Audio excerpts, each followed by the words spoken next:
Hello, welcome to my weekly look ahead video. I'm in the House of Commons. I'm here for most of the week still, although there are not many members of staff around, but I'm still voting in person and I'm speaking several of the debates and spending most of the time on my own in my office with my own ready meals before people complain about the catering here, and doing a lot of Zoom calls and virtual meetings. Anyway, some local news first. Firstly, I'm really grateful for all those people who filled in the survey about the pop-up cycle lanes that we launched just over a week ago.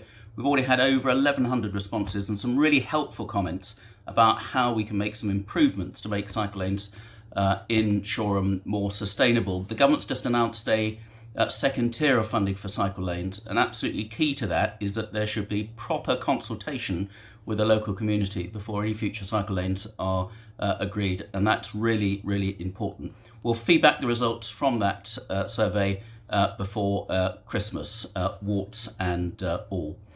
Now, I've got some other news about Suffolk Square Post Office. A number of people have been complaining that it still seems to be closed and is opening erratically. I've been assured that the opening hours are going to be Monday, Wednesday, Friday from 9 in the morning until 3 in the afternoon. I'll believe that when I see it. I've complained again to the post office. I know that they are looking at some other potential providers to come in and make sure that it's open full time for the hours that it should be. So just be a bit patient there and hopefully we'll get that one resolved. We had a really good Zoom meeting, me and the local councillors, with another residents association in Charmondine in Worthing recently. They're working really well, these Zoom meetings. So if you've got a group of local residents, resident association or whatever, would like to do a sort of Q&A Zoom with me and local councillors, then it's a really effective way of keeping in touch and keeping you up to date. So just let me know, we can easily arrange that. Later in the week, I'm going to be organising a meeting about the future of the Pond Road Health Centre, where we're making some progress on that, and I'll report back on that in due course. I've also got a meeting with the hopefully potential nursery providers to take over from the Stepping Stones nursery that was closed, was going to be closed at the Family Centre in Southwick.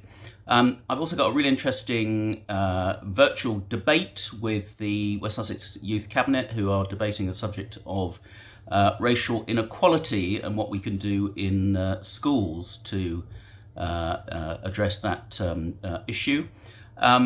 Then in Parliament, a series of quite interesting meetings again. I just had a Zoom call this morning about how we can improve recycling rates. I've got a meeting with the Consul General to Jerusalem later on today about the continued problems of some Israeli settlement in Palestinian territories. I've got a meeting of the All-Party Group for Tibet, which I chair, about the continuing problems with Chinese abuse of human rights and security issues there with the Chinese as well, actually. Then this week we've had the pension schemes bill, which improves security around pensions, but also brings in some environmental considerations about pension investment, which I'm particularly in favour with.